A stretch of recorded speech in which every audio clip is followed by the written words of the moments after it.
जो इस वर्ल्ड में टॉप पे पहुंचा है उन सबकी रिलेशनशिप्स लगभग खराब ही है या वो सिंगल ही है। कहते हैं कि बहुत बड़ी सफलताओं के बाद और सफलता मिलने से पहले रिश्ते टूटते हैं।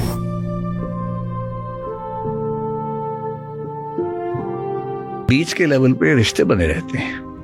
तो आपको बहुत ही कुछ लाइफ में बड़ा करना है तो देन फैमिली स्ट्रक्चर आपको स्लो डाउन करते हैं। अगर नरेंद्र मोदी या योगी आदित्यनाथ, एपीजे अब्दुल कलाम ने शादी की होती तो मेरे ख्याल से वो उतना अचीव नहीं कर पाते जितना उन्होंने किया है, क्योंकि शादी करने के बाद आपकी जिम्मेदारियां बढ़ जाती है। किसी एक मिशन के साथ हैं तो बेहतर है कि अकेले ही रास्ते पे चलना चाहिए।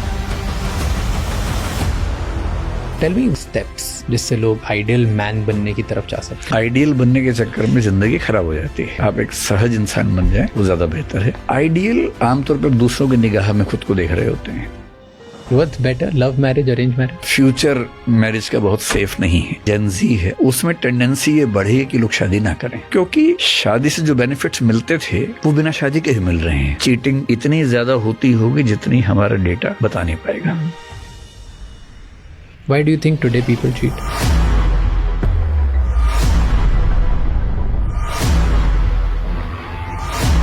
चीटिंग इसलिए करते हैं कि जैसे हम एवोल्यूशन से बने हैं और जैसे हमारे सोशल स्ट्रक्चर से बने हैं उसके बीच में कॉन्ट्राडिक्शन है कि मेरे जीन्स मुझे बार बार परेशान करते हैं कि नएपन की खोज करो, और मेरे सोशल स्ट्रक्चर्स मुझे धमकी देते हैं कि अगर की तो छोड़ेंगे नहीं। अब एक ही रास्ता बचा, चीटिंग। ऐसी कहावतें हैं, mother's baby father's maybe, mother is a fact, father is a faith. Men को कहीं ना कहीं एक इमोशन का टैक्स देना पड़ता है। ये दिक्कत महिलाओं के साथ ज्यादा है। अगर वो किसी से हल्का सा मुस्कुरा के बात कर ले, जज कर लेते हैं कि या तो चाहती है मुझे या कैरेक्टर ठीक नहीं है। लोनलीनेस बहुत बढ़ रही है ना पूरे वर्ल्ड में। हाँ, मेल लोनलीनेस ज्यादा बड़ी एपिडेमिक मानी जाती है। क्यों? मेल्स एक्सप्रेसिव नहीं होते ज्यादा, क्योंकि एक्सप्रेसिव नहीं है तो धीरे धीरे सर्कल उनका सिमटता जाता है। महिलाओं की अच्छी बात है कि बहुत एक्सप्रेसिव है। मैं आपको 1 साल से पोर्टर और उनकी व्हीकल्स के बारे में बता रहा हूँ।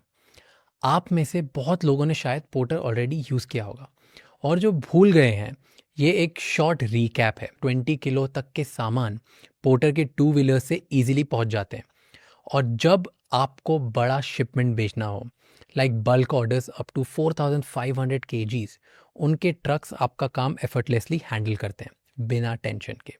चाहे आप अपना बिजनेस चला रहे हो, पोर्टर का काम हर चीज़ को सेफ पहुंचाना है ताकि आपको बस अपने काम पर फोकस करना हो और अननेसेसरी स्ट्रेस ना हो। This episode is brought you by our title sponsor Porter. Click the link in the description to know more. और आज के हमारे गेस्ट हैं doctor Vikas Divya Kirti, educator and author. हम उनसे जानेंगे कैसे एवोल्यूशनरी साइकोलॉजी इंसान के बिहेवियर को समझने में हेल्प करती है, एआई ने सोच को कैसे बदला है, शादी के सिस्टम्स की हिस्ट्री क्या है, और इमोशनल इंटेलिजेंस का मतलब क्या है। ये एपिसोड एंड तक ज़रूर देखिए और मुझे कमेंट्स में बताइए आपने इस एपिसोड से क्या सीखा।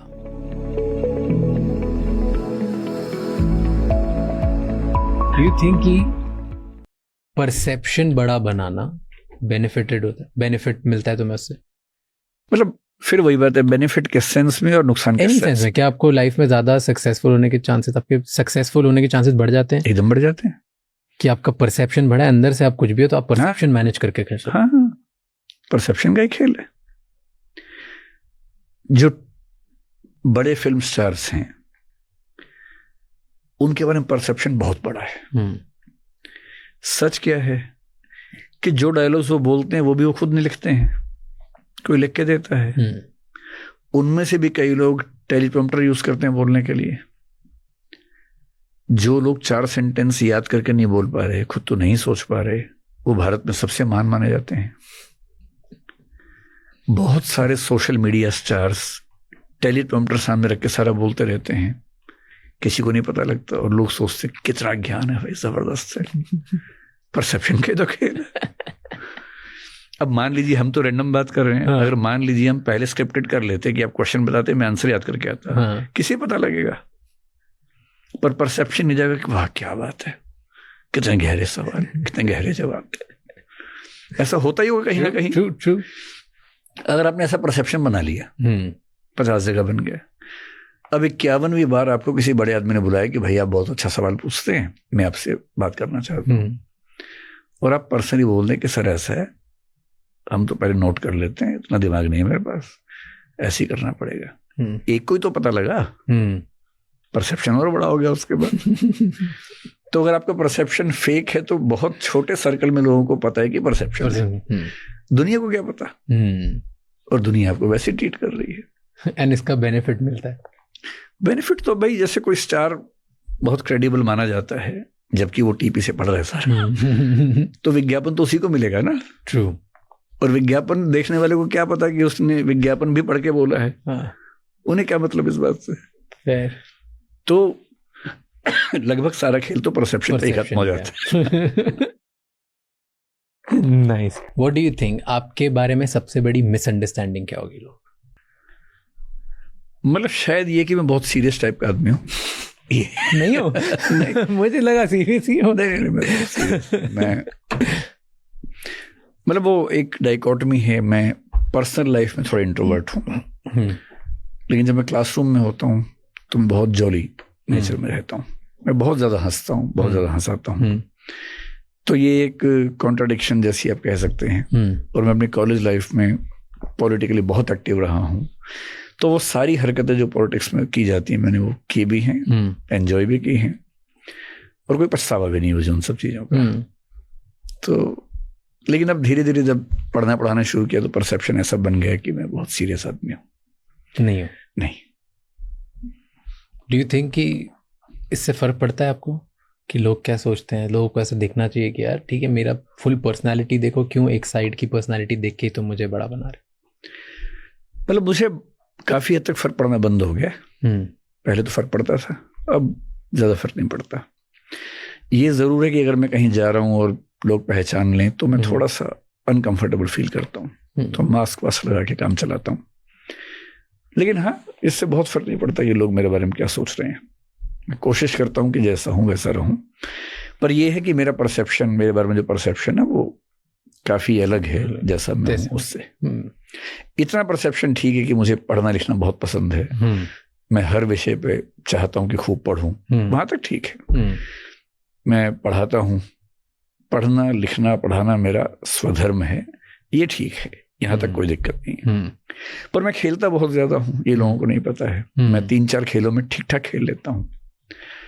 मैं स्टेट लेवल तक जिम्नास्टिक्स खेल चुका हूँ स्कूल में, ये नहीं लोगों को पता, वो सोच भी नहीं सकते कि ऐसा कुछ होगा। मैं पूल, टेबल टेनिस, क्रिकेट सब ठीक खेल लेता हूँ। तो वो मेरे परसेप्शन का पार्ट आमतौर पर दुनिया में है नहीं है। लगता नहीं है कि ऐसे इतना ज़्यादा खेलोगे। बट नेशनल तक खेल लेते ना जिम्नास्टिक्स को? जिम्नास्टिक्स में स्टेट में खेला हूँ। हाँ, बट मन था शायद नेशनल तक खेलने का, खेल हाँ, लेकिन मैं नहीं खेला। फिर उस समय एक चोट लगी तो उसके बाद छूट ही गया। स्कूल लाइफ की बात है। मैं रिसर्च कर रहा था आज, तो मुझे पता चला, तो मेरे लिए भी वो था कि जिम्नास्टिक्स तो काफ़ी डिफरेंट है।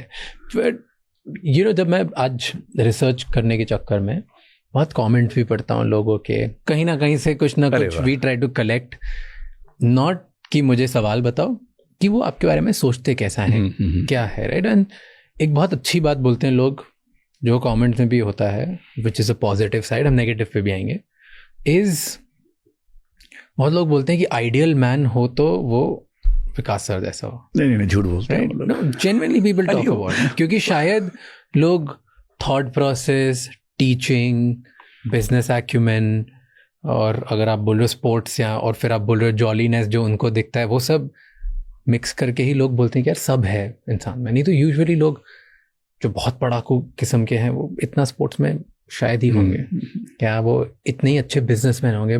Usually teaching businesses not very hand in hand नहीं जाता। आजकल इंडिया में बहुत फेमस है, बट कुछ छोड़ के इंसिडेंट, ठीक बात है, right. So what do you think is an ideal man? आपकी क्या डेफिनेशन है?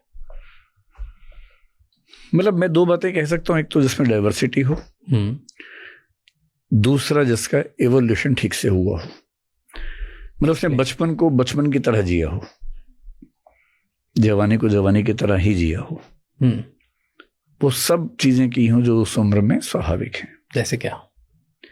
बचपन में लड़ाई झगड़े, मार पिटाई, नॉन सीरियसनेस, पढ़ाई उतना नहीं कर पाए, होमवर्क नहीं किया, डांट पड़ गई, पिट गए, वो सब किया हो। बहुत पढ़ाकू किस्म के बच्चे मुझे पसंद नहीं। को करिकुलर एक्टिविटीज में खूब पार्टिसिपेट किया हो, चाहे वो डांस हो, डिबेटिंग हो, स्पोर्ट्स हो, हर चीज हो। एक वेल ग्रूम्ड पर्सन, भाषा पे अच्छी कमांड हो, समाज को समझने की एक बेसिक क्षमता हो, किसी भी अनइवन सिचुएशन को हैंडल करने की क्षमता किसी के अंदर आ जाए, तो मैं मानता हूँ कि उसकी परवरिश ठीक हो गई। फिर कॉलेज लाइफ में तो थोड़ी मौज मस्ती, थोड़ा पॉलिटिक्स कर ली, बदमाशी कर ली, प्यार मोहब्बत कर लिया, ब्रेकअप हो गया, ये सब चीज़ें भी हो जानी चाहिए। ठीक है। फिर जब वो करियर में आए तो एक भूख कि मुझे अच्छा परफॉर्म करना है, और जिस भी क्षेत्र में काम करे उस क्षेत्र में शानदार काम करे। तो मुझे लगता है कि वो एक मुकम्मल इंसान है, और काम के पीछे इतना पागल नहीं होने कि अपनी हॉबीज को मार दे। कुछ हॉबीज बना के चले, कोई भी हॉबी। जैसे मेरी हॉबी पढ़ना है, कविताएं पढ़ना, शेर व शायरी पढ़ना, याद करना, तो मैं आज भी ये काम करता रहता हूँ, जब मौका मिलता करता रहता हूँ। फिल्में देखना है, तो 2-4 या कम से कम 1-2 हॉबीज बनी रहें, और उनमें भी उसकी एक अच्छी कमांड हो। ऐसे ही नहीं कि बस हाँ शौक है तो है, कमांड हो उसमें भी। तो जो भी काम हो रहा है उसमें एक ईमानदारी दिखनी चाहिए, और अगर उसके रिश्ते भी मुकम्मल हैं दोस्तों के साथ, परिवार के साथ, तो उससे बेहतर क्या हो सकता है। तो ये तो आपने बता दिया कि ये सब किया हो। हाँ, जिसने मान लो किसी कारणवश, सर्कमस्टेंसेस की वजह से, अपनी सिचुएशन की वजह से, परिवार की वजह से छूट गई गाड़ी, आज वो ये पहली बार देख रहा है। वो हो सकता है इंसान आज 25 साल का हो, जो चाह रहा है कि मैं घूम रहा हूँ और मेरी ज़िंदगी में अब मुझे राह पकड़नी। हो सकता है 40 ईयर का हो, 50 ईयर का हो, वो बोल रहा है कि मेरी गाड़ी पैशन वाली छूट गई, आज शायद मुझे बेटर बनना है। या हो सकता है वो इंसान हो जिसके पास सब है, लेकिन वो व्यक्तिगत लेवल पे गुस्सा हो, मारता पीटता हो, बेकार हो। Somebody is watching it for the first time. Tell me 1, 2, 3 या 4 स्टेप्स जिससे लोग कहीं कैसे भी हों उससे एक आइडियल मैन बनने की तरफ जा सकते हैं। मतलब मैं तो कहूँगा कि आइडियल बनने के चक्कर में नहीं पड़े तो अच्छा है। Better man. आइडियल बनने के चक्कर में जिंदगी खराब हो जाती है। आप एक सहज इंसान बन जाए, वो ज्यादा बेहतर है। आइडियल आमतौर पर दूसरों की निगाह में खुद को देख रहे होते हैं, और हमेशा दूसरों की निगाह से खुद को देखना अपने आप में एक बहुत परेशानी की बात है। कंफर्टेबल ह्यूमन बीइंग होना ज्यादा बेहतर है। तो जो जो मिस हुआ आपकी जिंदगी में, आजकल तो हम कहते हैं कि age is just a number. तो जो मिस हुआ है सोशल मीडिया के दौर में, लगभग वो सब चीजें फिर से करने की एक चॉइस आपके पास है। मसलन खेलने का शौक था बचपन में, क्रिकेट नहीं खेल पाए, अब नौकरी करते हैं। मैं ऐसे लोगों को जानता हूं जो 5 दिन नौकरी करते हैं, बढ़िया नौकरी करते हैं, और 2 दिन खूब खेलते हैं। ऐसी एप्स आजकल हैं, कॉर्पोरेट्स के लोग उन्हीं एप्स पे, उनका स्कोर भी आता है, सब कुछ रिकॉर्ड्स बनते रहते हैं, स्टेडियम बुक कर लेते हैं, मैदान बुक कर लेते हैं, हर सैटरडे खेलने जाते हैं। तब नहीं खेल पाए, अब खेल लीजिए। हमारे कुछ दोस्त बैडमिंटन दिल्ली में आजकल कुछ कोर्ट्स वगैरह बुक करते हैं, रोज खेलते हैं। तो आजकल बड़ी सुविधा ये है कि जो आप नहीं कर पाए वो सब करने के ऑप्शंस हैं। आपको डांस करने का मन था बचपन में, नहीं कर पाए, आप सीख लीजिए। इतनी डांस एकेडमीज हैं, और उसमें कुछ बैचेस स्पेशली उन लोगों के लिए जिनकी उम्र ज्यादा है, चले जाइए। एक बार अपने हिच से बाहर तो निकलना पड़ेगा ना, कंफर्ट जोन तोड़ना पड़ेगा। तो अच्छी बात है कि ये जो नया टेक कल्चर है उसमें लगभग हर चीज के ऑप्शंस बन गए हैं।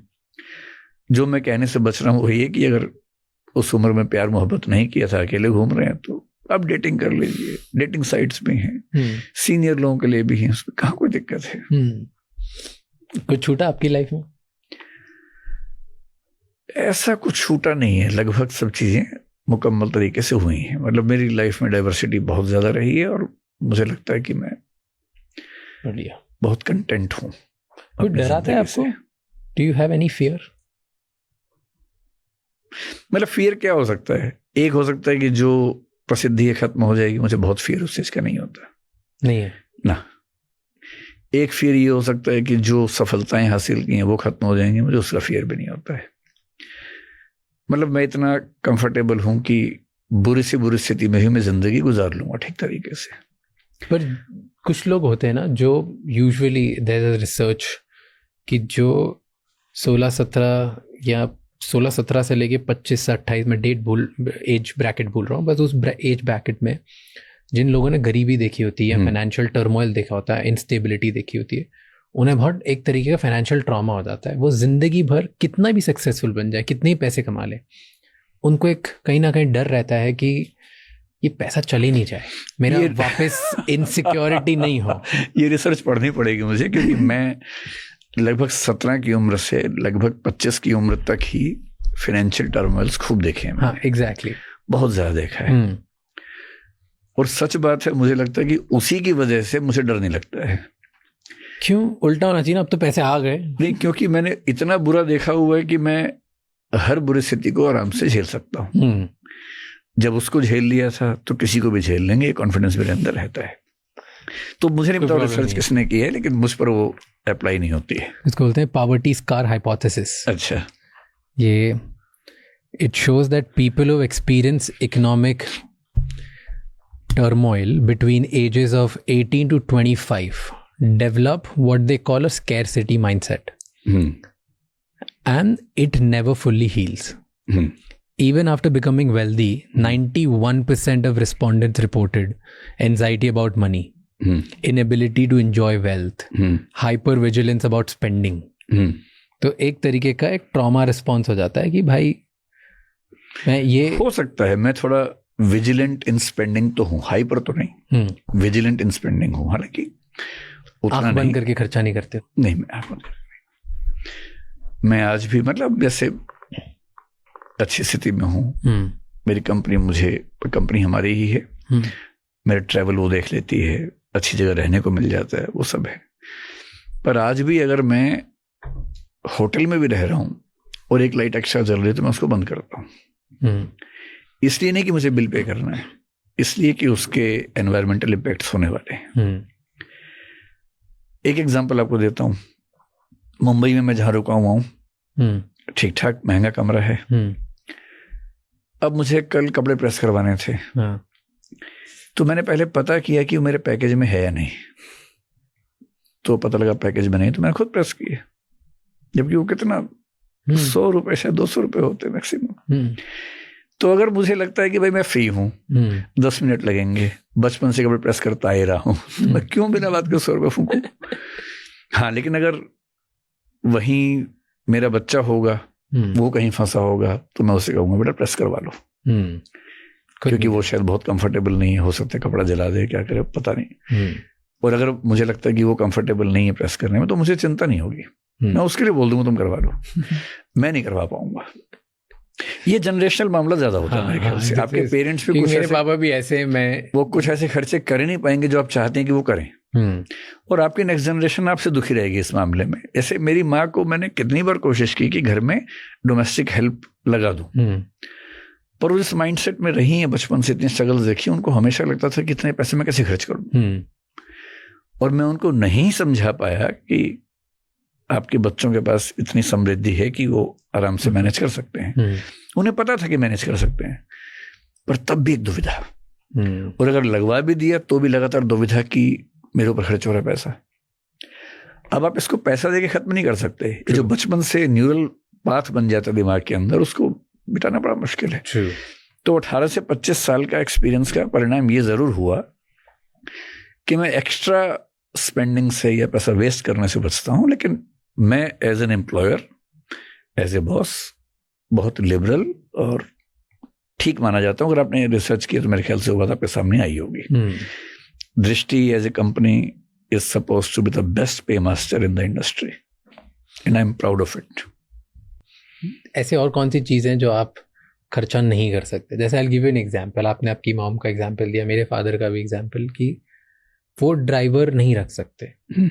उन्हें मैं बोलता हूँ कि अब आपकी एज हो गई है, रख लो आप आराम से, ईज, इधर उधर जाना आपको बहुत बार काम भी होता है, फ़ोन पे भी बात करनी होती है, तो क्यों आप वो क्या करते हैं, गाड़ी साइड में रोक के फिर 15 मिनट और बात करेंगे। मैंने कर लो, मुझे मैं चला सकता हूँ। मैं हाँ, मुझे पता है आप चला सकते हो, कभी कुछ इधर उधर आप रख लो, क्या दिक्कत होगी, पार्किंग करने की दिक्कत नहीं है कुछ भी। वो बोलते हैं सुबह से रात तक खड़ा रहेगा, वो क्या करेगा? यही प्रॉब्लम है, चुभता रहता है कि ऐसे लग रहे हैं और काम हो हाँ, बोले कि वो खड़ा रहेगा, क्या करेगा, मैं क्यों किसी को खड़ा रखूं, मैं क्यों खड़ा, ठीक है ना, हम कर सकते, नहीं करना मतलब नहीं करना, और वो कुछ भी हो जाए। अच्छा, हमें नहीं, हम कुछ भी कर लें, कोई दिक्कत नहीं है। हाँ। हम हमारे पैसों से करें, उनके पैसों से करें, पड़ोस से लेके करें, उन्हें कोई दिक्कत नहीं, खुद पे बहुत दिक्कत है। हाँ, ठीक बात है। और वो ना खुद खर्चा करेंगे उस पे, ना मुझे करने देंगे, ना मेरे भाई को करने देंगे, उनके वाला। हाँ, उनके ऊपर। हाँ, उनके ऊपर। हाँ, ये होता है। तो आपके कैसे ऐसे पैटर्न है जो आप, जिन पे आप फिजूल खर्चा? मेरे घर में कुछ ऐसे लोग हैं जो बहुत उदार हैं खर्च करने में, बहुत लिबरल हैं। तो उन्हें कोई दिक्कत नहीं है कितना भी खर्च हो।